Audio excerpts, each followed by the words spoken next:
Welcome back. It's been a while. I think it's been about 2 years. 2 years since my last video, and that was spicy noodle challenge. Yeah, it was my spicy noodles challenge. So obviously, unless you're my close friend or family, you won't actually know what's been going on the past couple of years. So I'm just gonna quickly run by and tell you everything that's been going on with me in the past couple of years. As you can probably see, if you have watched my last videos and you are consistent with my very inconsistent channel, my room looks different. The reason my room looks different is because I have not only moved house, I have moved city. I used to live in Wolverhampton, and now I have moved up the country and moved to Heysham, which is by Morecambe, which is by Blackpool. I've completely moved city with my family, but that's recently. Look, I'm going to tell you about what's happened more close to the time when I stopped filming videos. Basically, I was in college and all of a sudden I woke up one day and I had really bad eyesight. Like, I had double vision, which was concerning. So I left it a couple of days because obviously I used to wear glasses. I'm sure you've seen me in my glasses. I used to wear glasses from back when I was 11, 12 years old. I wore glasses, and that's because I have a wandering eye. You can't tell, luckily. Well, I have a wandering eye. So I thought, oh no, I've not been wearing my glasses. This is the consequences of me not wearing my glasses. So I've started wearing my glasses, but wearing my glasses kind of made it worse because the strain from my glasses made my head hurt, and obviously there's like a vicious circle of I need to wear my glasses because my head's going to start hurting, but then my head's hurting because I've started wearing my glasses. So, but this double vision wasn't going. We made an appointment with my optician, and I was at college that day. This is still back in Wolverhampton.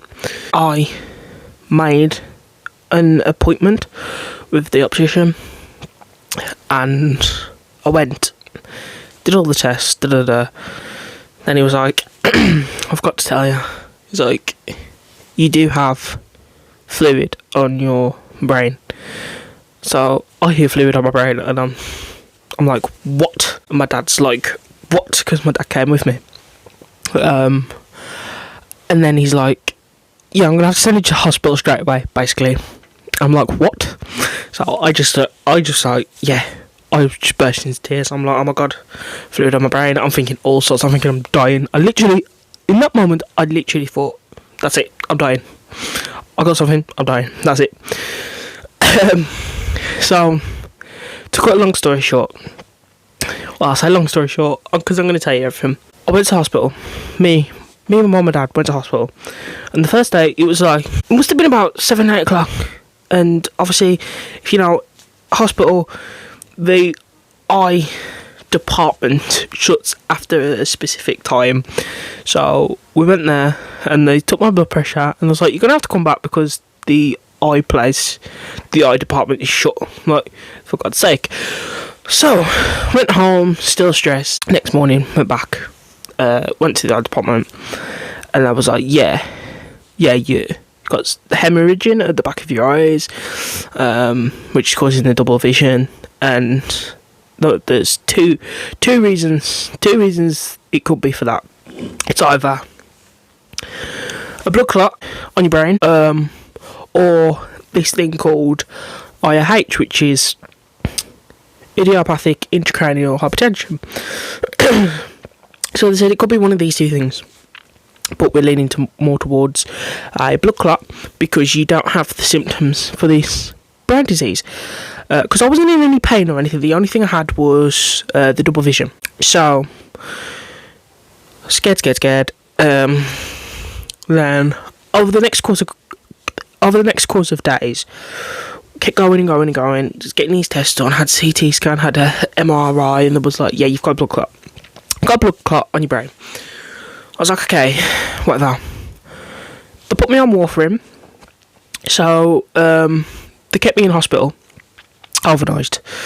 So I had a few days where I was in hospital, and before I had to take the warfarin, I had to have these injections. I can't remember what they were called, because it was a whirlwind.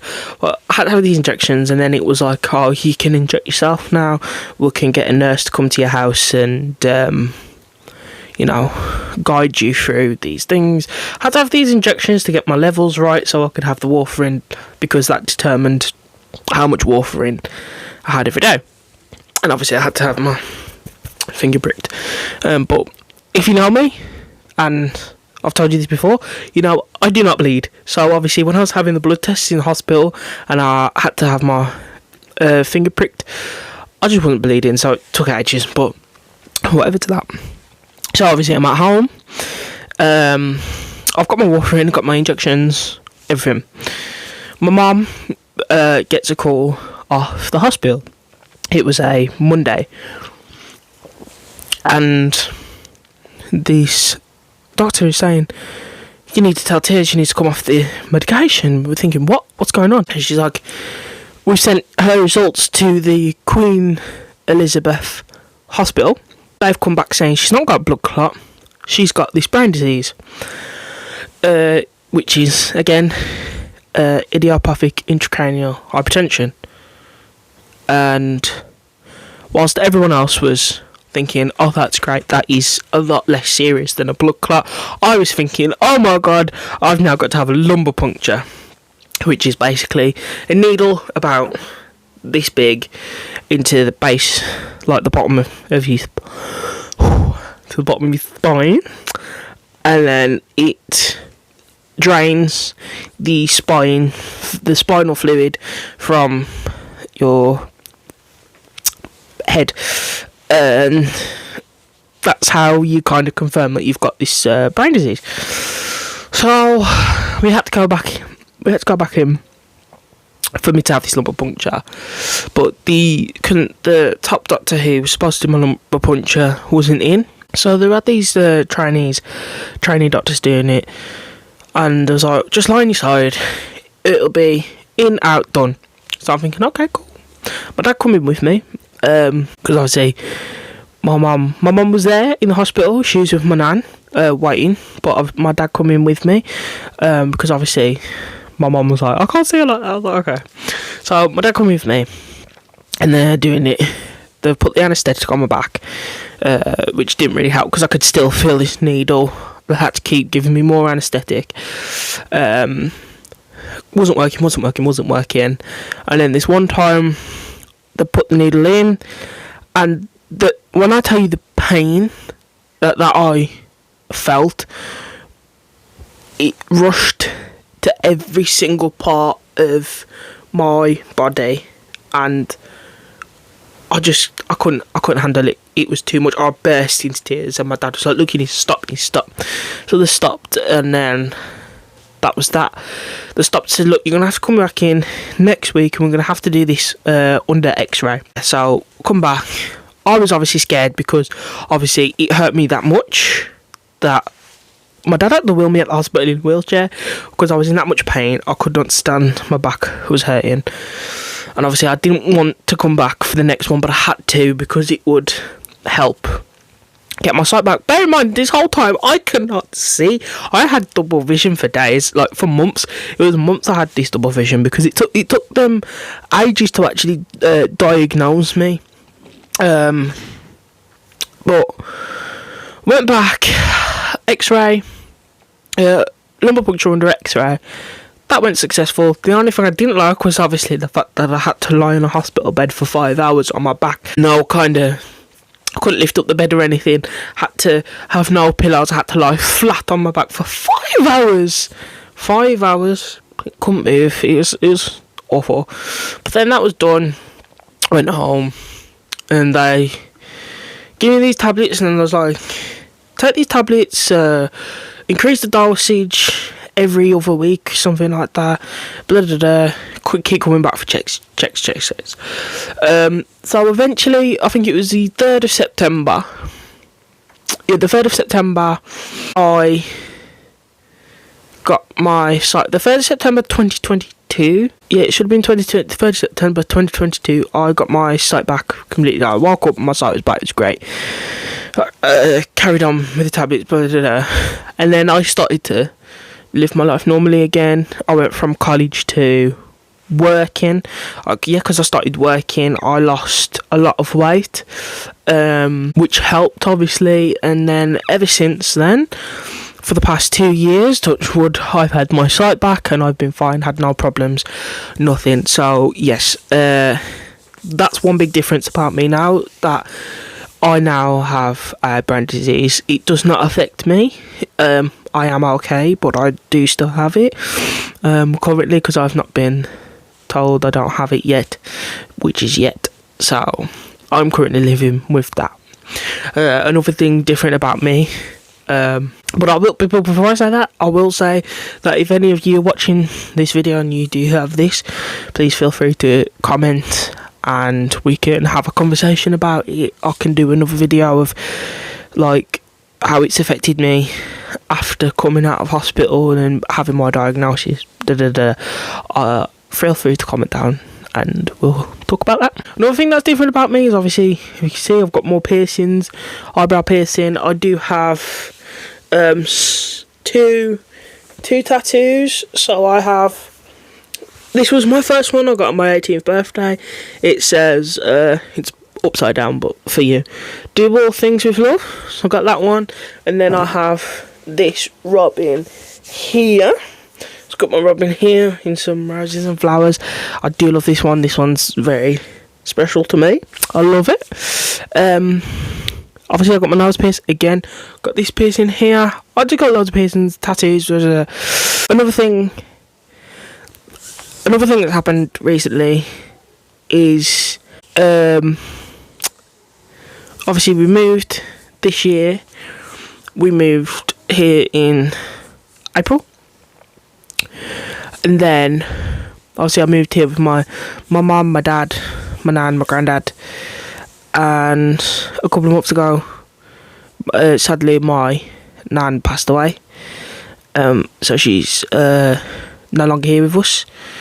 I'm not going to get too much into that because I don't want to. Not yet. I will eventually speak about her on my channel, but just not yet. So yeah, she sadly passed away,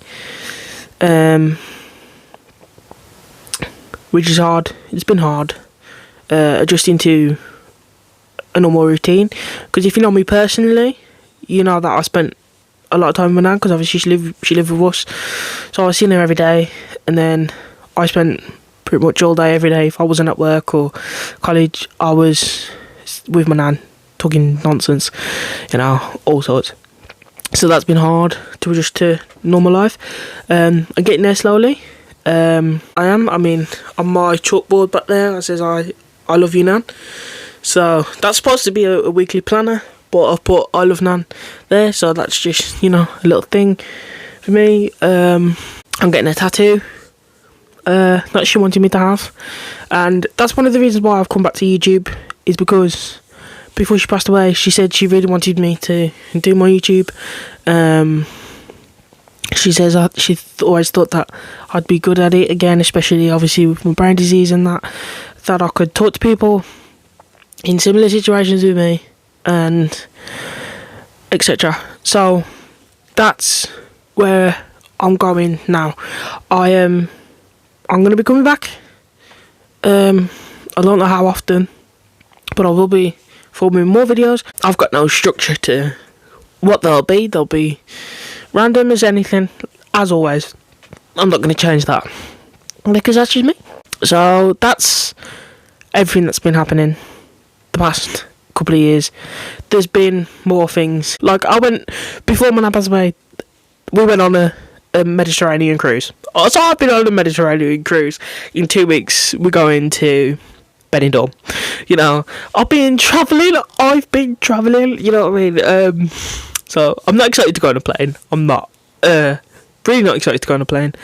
I'm terrified of planes, but we'll see. We'll see how it goes. So, yeah.